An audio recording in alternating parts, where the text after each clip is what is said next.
시간 되길 바랍니다.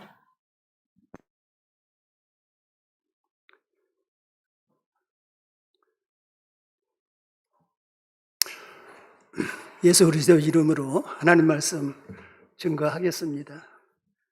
성경 말씀 갈라디아서 3장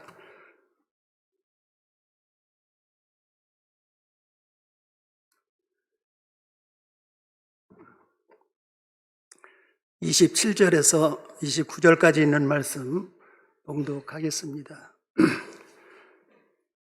누구든지 그리스도와 합하여 세례를 받은 자는 그리스도로 옷 입었느니라. 너희는 유태인이나 헬라인이나 종이나 자주자나 남자나 여자 없이 다 그리스도 예수 안에서 하나이니라. 너희가 그리스도께 속한 자면 곧 아브라함의 자손이요 약속대로 유업을 이을 자니라. 아멘. 오늘 본문 말씀 근거해서 그리스도로 옷 입은 사람 이렇게 제목을 썼습니다. 본문에 있는 말씀은 갈라디아서에 있는 말씀들이 다 중요한 말씀이지만은 어쩌면 가장 중요한 핵심 선구가 아닐까라고 생각이 됩니다. 또 이 갈라디아서가 기록이 된 것은 당시 갈라디아 교회의 상황을 얘기하고 있는 내용이지만은 오늘 우리들에게는 그것이 거울이 되는 내용입니다. 그래서 어쩌면은 갈라디아 교회에 있었던 현상들이 오늘 우리 참예수교회 현재 지금 우리에게도 있지 않을까 그런 생각이 듭니다. 그래서 이 말씀은 자세히 듣고 스스로 모두 생각을 한번 해보셨으면 좋겠습니다. 바울 사도가 이 말씀을 왜 했느냐 그러면은 이 갈라디아 교인들이 그리스도로 옷 입은 사람들입니다. 다시 말하면 세례를 받은 사람들이라는 뜻입니다. 세례를 받은 사람은 그리스도로 옷 입은 사람들입니다. 그런데 이 갈라디아 교인들은 그리스도의 옷은 벗어놓고 율법의 옷을 입고 다니고 있었습니다.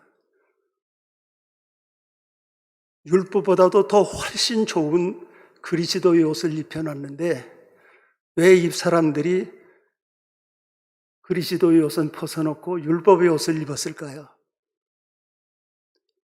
그러면 여기서 율법의 옷을 입었다고 하는 것은 무슨 뜻일까요? 이런 의미가 있습니다. 우리는 성경 말씀에 매여야 합니다. 그렇죠? 그런데 왜 매여야 합니까? 하나님의 말씀에 매여야 하는 것은 그 말씀을 지키면은 의가 되고 만약에 그 말씀에 매이지 않으면은 정죄를 받게 되는 거죠. 그래서 이 갈라디아 교인들은 하나님의 말씀에 매이기는 하는데 그 의를 위해서 매이고 있는 거예요. 여러분들은 성경을 왜 성경에 매여야 한다고 생각하십니까? 아마 의를 이루기 위해서 매여야 된다고 생각하실 거예요. 안식일도 지켜야 되고 하나님의 말씀에 순종도 해야 되고 예배도 잘 참석해야 되고 이렇게 해야만이 우리가 의에 한 걸음 한 걸음 더 올라간다고 생각을 하시는 거예요. 이것이 율법에 매이는 거예요. 그러면은 그리스도로 옷 입은 사람은 어떻게 다른가요? 성경에 매이지 않아도 될까요? 그리스도의 옷을 입은 사람도 성경에 매여야 돼요. 그런데 매여야 되는 것은 왜 매여야 되느냐면은 우리는 그리스도로 옷 입었기 때문에 매여야 돼요. 이미 율법 아래 있는 사람들은 말씀을 지켜서 의의를 얻어야 되겠다고 생각하는 사람들이고 그리스도로 옷 입은 사람들은 이미 그리스도 안에서 깨끗함을 입었어요. 본문에서 말하는 것과 마찬가지로 그리스도로 옷 입은 자는 정죄받을 사람들이 아니에요. 하나님의 자녀들이에요. 하나님의 자녀들이 하나님의 말씀을 지키지 않으면서 살면 안 되겠죠. 그래서 그리스도인들은 그리스도의 옷을 입었다고 하는 것은 하나님의 말씀을 지켜야 되는 하나님의 자녀들이기 때문이에요. 그래서 성경에서는 고린도 전서 3장에도 보면은 이 고린도 교인들이 편당을 이루고 있어요. 성경과 다른 짓을 하고 있는 거예요. 그런데 이 사람들이 편당을 이루고 있는 것을 뭐라고 표현을 하느냐 그러면은 아직 젖이나 먹고 단단한 식물을 못 먹을 짝이기 때문에 어리어서 어른 짓을 하고 있다는 거예요. 이게 그리스도로 옷 입은 사람들은 하나님의 말씀을 지켜야 되지만은 못 지켜도 그가 능력이 없어서 아직 성장을 하지 못해서 그만한 지혜가 없어서라고 해서 어리어서 못 지킨다고 보는 거지 안 지켰다고 정죄는 안 하는 거예요. 그러나 율법 아래 있는 사람들은 하나님의 말씀을 지키지 않으면 정죄를 받는다고 생각을 하는 거예요. 이 점이 다른 거예요. 그래서 오늘날 우리들도 보면은 어쩌면 그리스도의 옷은 벗어놓고 율법의 옷을 입고 하나님의 말씀 열심히 지켜서 내가 의인 될래 이렇게 생각하는 사람들은 율법의 옷을 입고 다니는 사람들이에요. 바울 사도는 지금 여기서 그것을 지적하고 있는 거예요.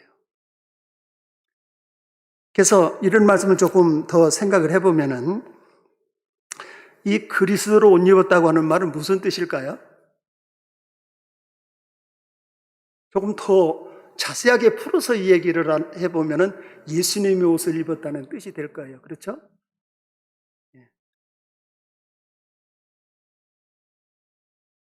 예수님의 옷을 입고 예수님처럼 살아가야 되는 것이 그리스도로 옷 입은 사람들이에요.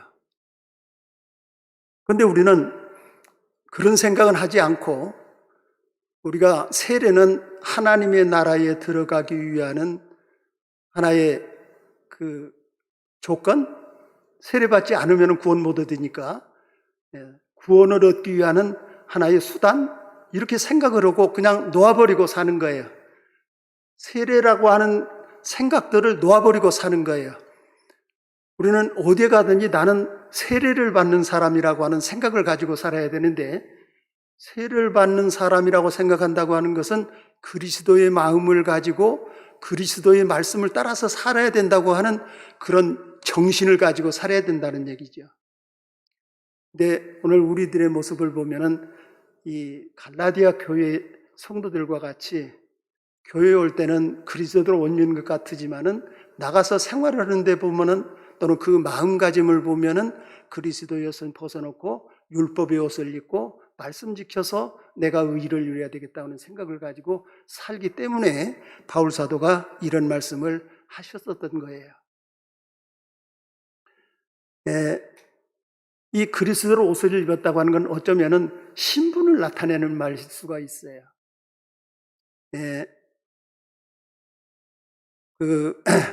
우리가 세상에서 이렇게 한 단체들을 보면은 그 유니폼 같은 것을 입어가지고 소속감을 나타내고 이렇게 자기 신분을 나타내고 그러는 거 있지 않습니까? 의사는 가운을 입어야 의사 같고 또 뭐 군인들도 해병대는 해병대의 옷을 입어야 해병대 같고 뭐 육군은 육군대로 육군의 옷을 입고 육군에 속한 사람이라고 하는 것을 드러내고 그러는 것처럼 우리 그리스도인들도 누구에게 소속되어 있는 것을 확실히 이해하게 만들어 주시는 거예요. 오늘 누구에게 속했어요? 예수 그리스도에게 속했어요. 그런데 이 갈라디아 교인들은 아브라함에게 속하는 것이 가장 영광스러운 거예요. 그러면 아브라함에게 속하려면 어떻게 아브라함에게 속할 수가 있습니까? 아브라함에게 속한 자가 되려면 할례를 받아야 돼요. 그래서 창세기 17장 12절에서 14절에 보면은 이런 말씀이 있어요. 잘 아시는 말씀이지만은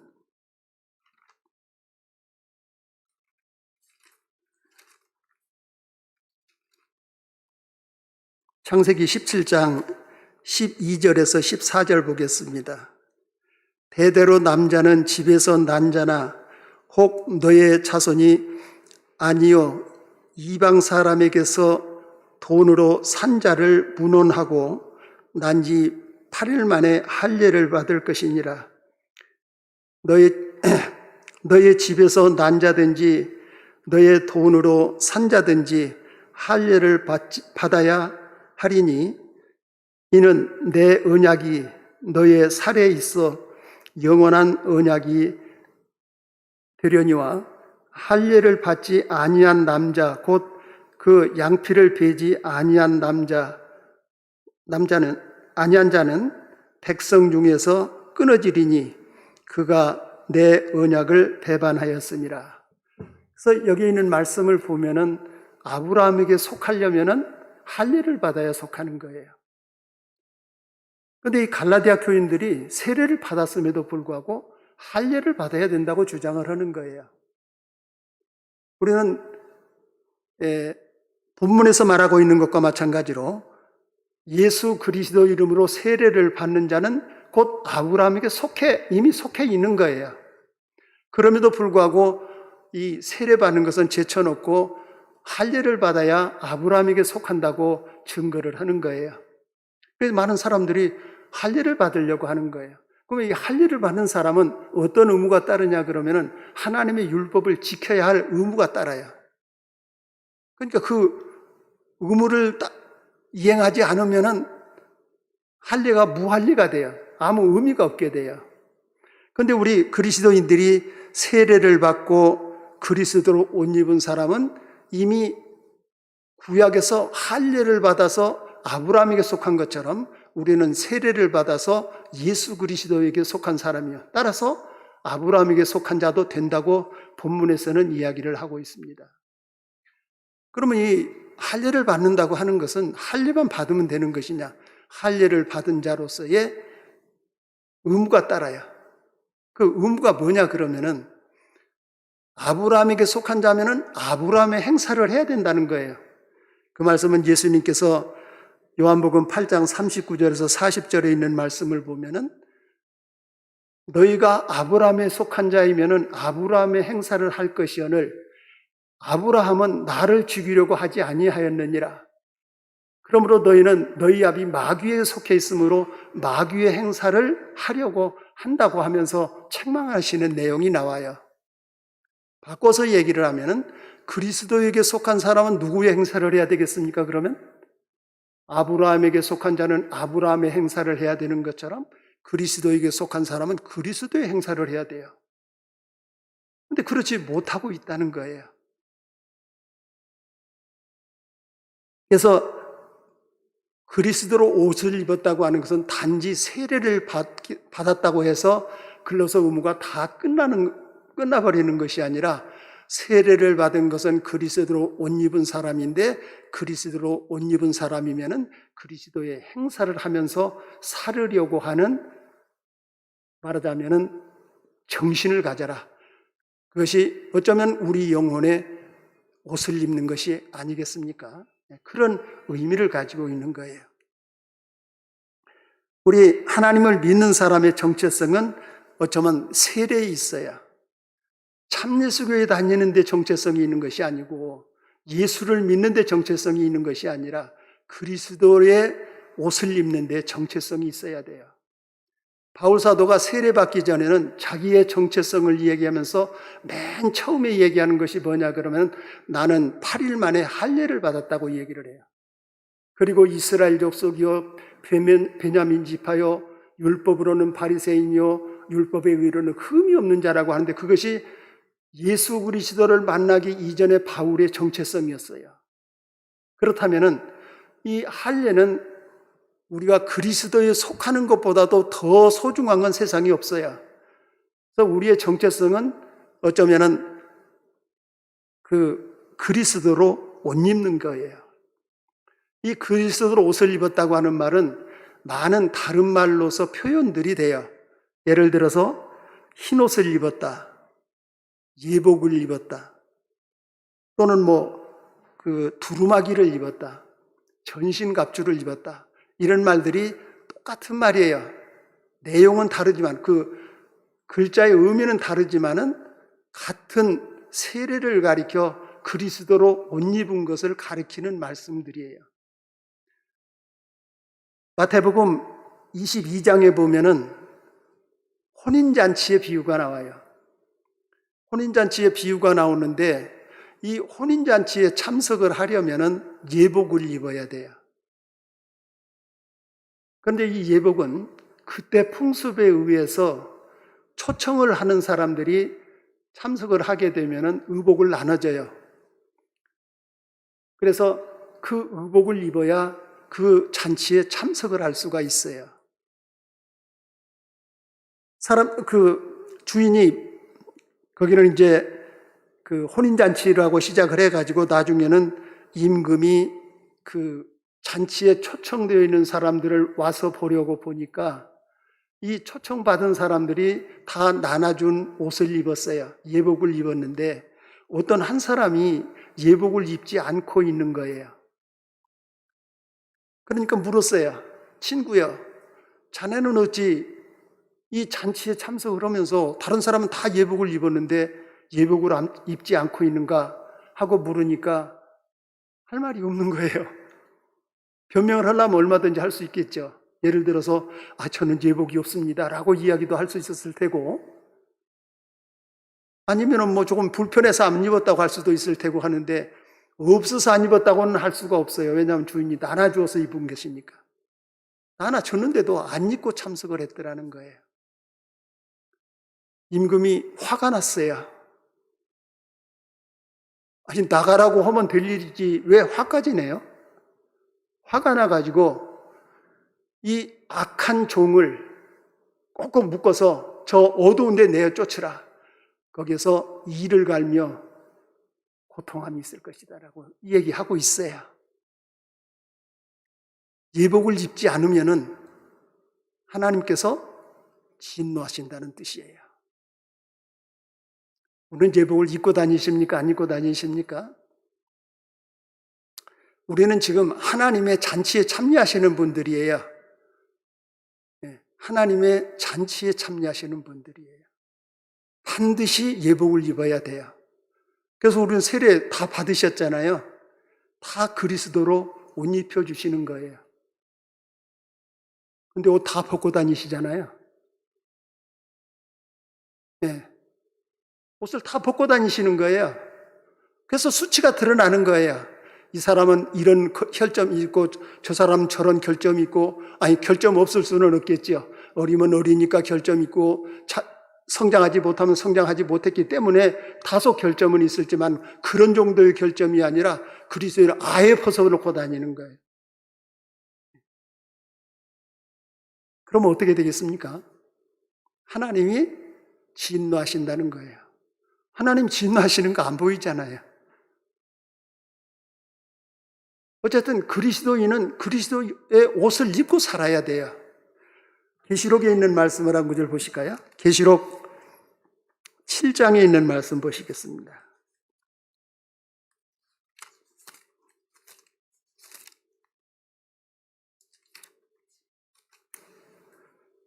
계시록 7장 1절에서부터 보면은 14만 4천이라고 하는 인맞은 자의 수가 나오고요. 그 다음에 13절에서부터 보겠습니다.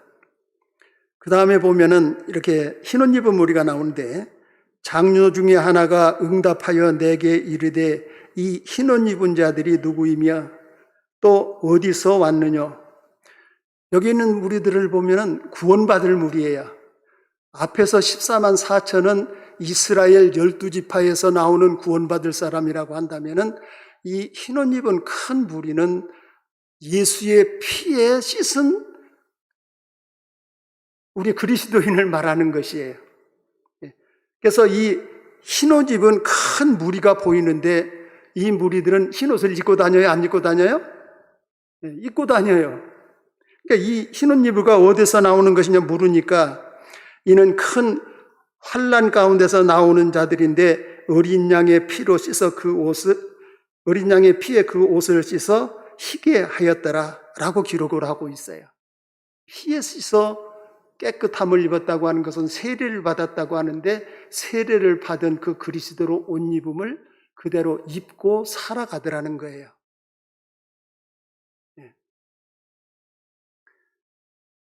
뿐만 아니라 저 계시록 그 뒤에 있는 말씀, 말하자면은 19장 8절에 있는 말씀을 보면은 이렇게 말하고 있습니다.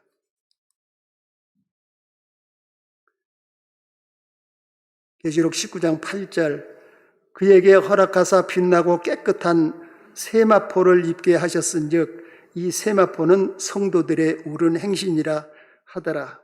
또 12장 14절에도 있는 말씀을 보면은 그 두루마기를 빠는 자는 복이 있으리라 하더라.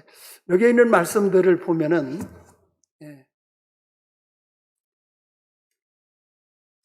그 두루마기를 빤다고 하는 말은 무슨 얘기일까요? 두루마기는 성도들의 옳은 행실들 아닙니까? 입고 다녀야 검을 거 아니에요? 우리가 세례받는데 그리스도의 옷이 검었어요? 안 검었어요? 잘 몰라요. 예. 입고 다녀야 검기라도 할 거 아니에요? 이런, 제가 언젠가 성령부에서 이런 그 간증 이야기를 들었어요. 국민학교 한 4, 5학년 되는 아이들이 이 세례에 대해서 그리스도로 옷 입었다고 하는 말이, 또는 세마포 옷을 입었다고 하는 말이 이해가 안 됐던 모양이에요. 학교를 갔다가 오다가 교회에 들려서 한 11명이 하나님 앞에 기도를 드렸어요. 그런데 기도를 드리는데 한 이상이 나타나는 거예요. 큰 이렇게 강물이 이렇게 나타나는데 그 가운데 예수님이 서시고, 그 다음에 예수님이 서시는데 세례를 받으러 오는 사람들이 이렇게 막 오는 거예요. 이 세례를 받은 사람이 왔는데 세례를 받으러 온 사람들의 옷 입을 보니까 이렇게 생긴 거예요. 우리들의 모습. 검은 옷을 입은 사람도 가서 세례를 받고 나면은 그 다음에 흰 옷을 입고 나오더라는 거죠. 빨간 옷을 입고 나오신 분도 세례만 받으면은 흰 옷을 입고 나오는 거예요. 무슨 옷을 입고 나왔든지 예수님 앞에서 세례만 받으면은 흰 옷을 입고 나오더라는 거예요. 그래서 이 어린아이들이 그것을 보면서, 세례를 받은 사람이 세마포를 입었다고 하는 것이 이런 뜻인가 보다라고 이해를 했다는 거예요. 우리는 그리스도 안에서 이미 깨끗함을 입은 사람들이에요. 거룩함을 입은 사람들이에요. 그래서 우리가 이 거룩함을 입은 사람들은 결국 하나님의 자녀들 아닙니까? 세례를 받았다고 하는 것은 하나님의 자녀가 되는 것이요, 하나님의 자녀가 되어야만이 유업을 이을 자가 된다는 거죠. 믿는 사람이 하나님 말씀 지켜서 구원받는 것이 아니라 우리가 예수 그리스도로 옷 입고 하나님의 자녀로서의 삶을 사는 그가 결국 하나님의 유업을 이어받을 자들이라는 거죠.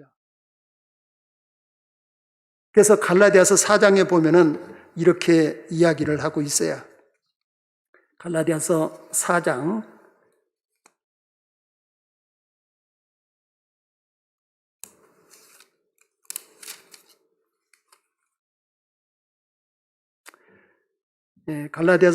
1절에서부터 보겠습니다. 내가 또 말하노니 유업을 이을 자가 모든 것의 주인이나 어렸을 동안에는 종과 다름이 없어서 그 아버지의 정하신 때까지 후견인과 청지기 아래 있나니, 이와 같이 우리도 어렸을 때에 이 세상 초등 학문 아래 있어서 종노릇하였더니 때가 참에 하나님이 그 아들을 보내사 자녀들에게 나게 하시고, 율법 아래 나게 하신 것은 율법 아래 있는 자들을 속량하시고 우리로 아들의 명분을 얻게 하려 하심이라. 너희가 아들인 고로 하나님이 그 아들의 영을 우리의 마음 가운데 보내사 아바 아버지라 부르게 하셨느니라. 예, 여기 있는 말씀을 보면은, 그 7절에도 읽어보면은, 그러므로 내가 이후로는 종이 아니요 아들이니 아들이면 하나님으로 말미암아 유업을 이을 자니라. 여기 있는 말씀을 보면은 우리는 이미 유업을 얻을 자들이에요. 예, 유업을 얻을 자라고 하는 것을 왜 확신할 수 있느냐 그러면은 하나님께서 우리로 하여금 그리스도의 옷을 입혀서 하나님의 아들로 삼아주시는 거예요. 아직 우리가 어렸을 때에는 유업을 이을 자지만은 어렸을 때에는 감당을 못하니까 후견에게 맡겨가지고 이렇게 길러오지만은 때가 되면은 그 하나님의 나라를 우리에게 유업으로 주시는데 왜 우리에게 유업으로 주시느냐 그러면은 하나님의 아들이기 때문에 우리에게 유업을 주신다는 거예요. 하나님께서는 자기 아들에게 정죄하지 않잖아요.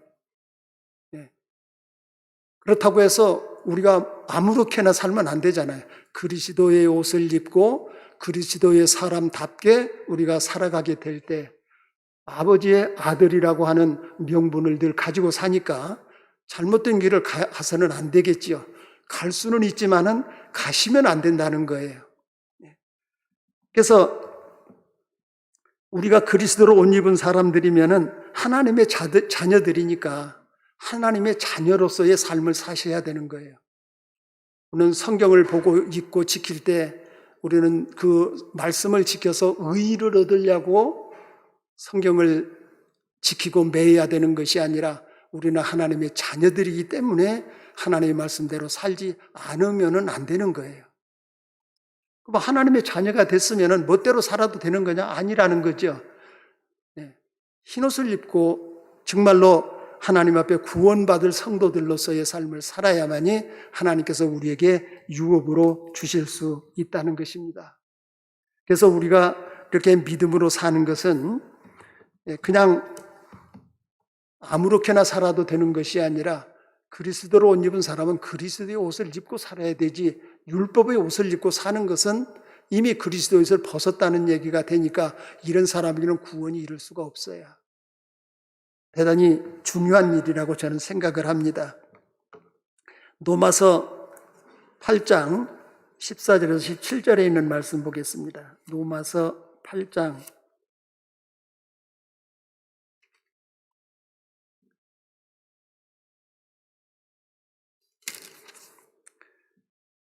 14절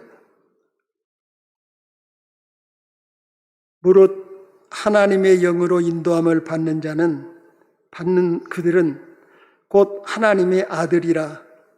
너희는 다시 무서워하는 종의 영을 받지 아니하였고 양자의 영을 받았으므로 아바지라 부르짖느니라.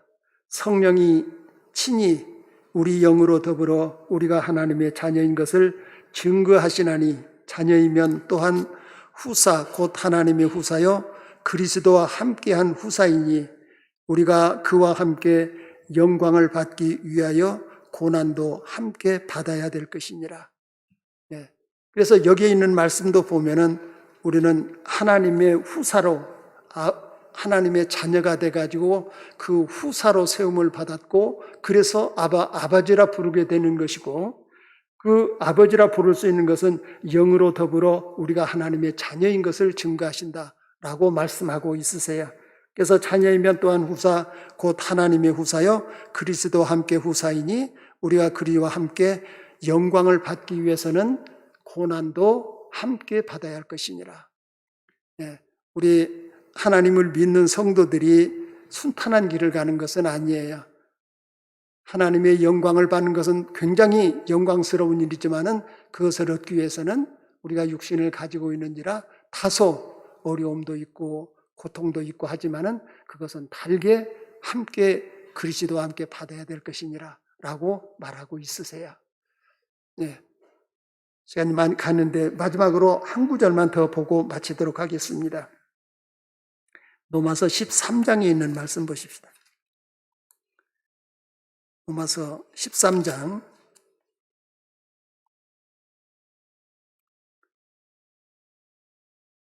11절에서 14절까지 있는 말씀 보겠습니다. 또한 너희가 이 시기를 알거니와 자다가 깰 때가 벌써 되었으니 이는 이제 우리의 구원이 처음 믿을 때보다 가까웠음이니라. 밤이 깊고 낮이 가까웠으니 그러므로 우리가 어두움의 일을 벗고 빛의 갑옷을 입자. 낮에와 같이 단정히 행하고 방탕과 술 취하지 말며 음란과 호색하지 말며 쟁투와 시기하지 말고 오직 주 예수 그리스도로 옷 입고 정욕을 위하여 육신의 일을 도모하지 말라. 여기 있는 말씀도 보면은 조금 바꿔서 이야기를 한다면은 이런 말이 됩니다. 밤이 깊고 낮이 가까웠으니 그러므로 어두움의 일을 벗고 어두움에 입고 다니는 옷을 벗고 라고 해도 되겠죠. 그리고 빛의 갑옷을 입자. 그러니까 추하고 더럽고 하나님의 말씀과 다른 것들은 다 버려버리고 빛의 갑옷을 입자. 예수 그리스도와 같이 의와 긍휼과 사랑과 선하심의 옷을 입자. 이런 얘기가 되겠지요. 방탕과 술 취하지 말며, 다시 말해서 방탕하고 술 취하는 옷을 입지 말고 음란과 호색하는 옷을 입지 말고 쟁투와 시기하는 옷을 입지 말고 오직 주 예수 그리스도로 옷 입고. 이 말이 되죠? 네, 앞에 있는 것도 부정한 옷들 입지 말고 그거 다 벗어버리고 예수 그리스도로 옷 입고 정욕을 위하여 육신의 일을 도모하지 말라. 그리스도의 옷 입었으니까 육신의 일을 도모하지 말아라. 네, 그리스도 안에서 하나님의 뜻을 위해서 하나님의 영광을 위해서 거룩하게 살아라 하는 그런 말씀이 되겠지요. 많은 사람들이 세례는 그냥 하나님의 나라에 가기 위한 조건 정도로 생각을 하고 다 잊어버리고 살아요. 그런데 본문에 있는 말씀을 보면은 세례는 그리스도로 옷 입는 것이래요. 그리스도로 옷 입은 사람들은 그리스도의 정신을 가지고 하나님의 말씀대로 하나님의 의의를 따라서 살아가야 그것이 거룩한, 말하자면은 그 세마포 옷을 입는 것이요 예복을 입고 사는 것이 됩니다. 하나님이 우리가 예복을 입지 않으면 진노하십니다.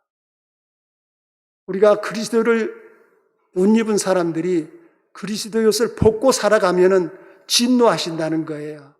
하나님이 진노하시는 것이 우리 눈에는 안 보입니다. 그 혼인 잔치집에서는 진노하심을 보고 그 진노를 받은 사람을 당장에 처벌을 했지만은 우리에게는 그러한 진노해 하는 모습은 보이지 않을지라도 예복 입지 않는 사람을 보고 진노하시는 그 하나님은 그때만 그렇겠느냐? 지금은 그러지 않을 것이냐라고 생각을 할 때 지금도 마찬가지일 것이라고 생각이 돼요.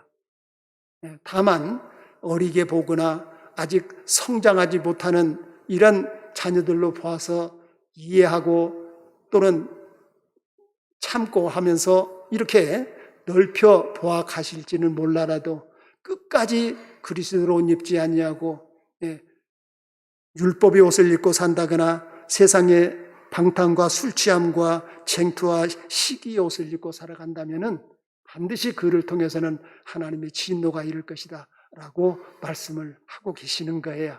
그러니 우리가 어떻게 살아야 되겠습니까? 어쩌면은 우리가 세례에 대한 참 뜻을 전부 잊어버리고 산지도 모릅니다.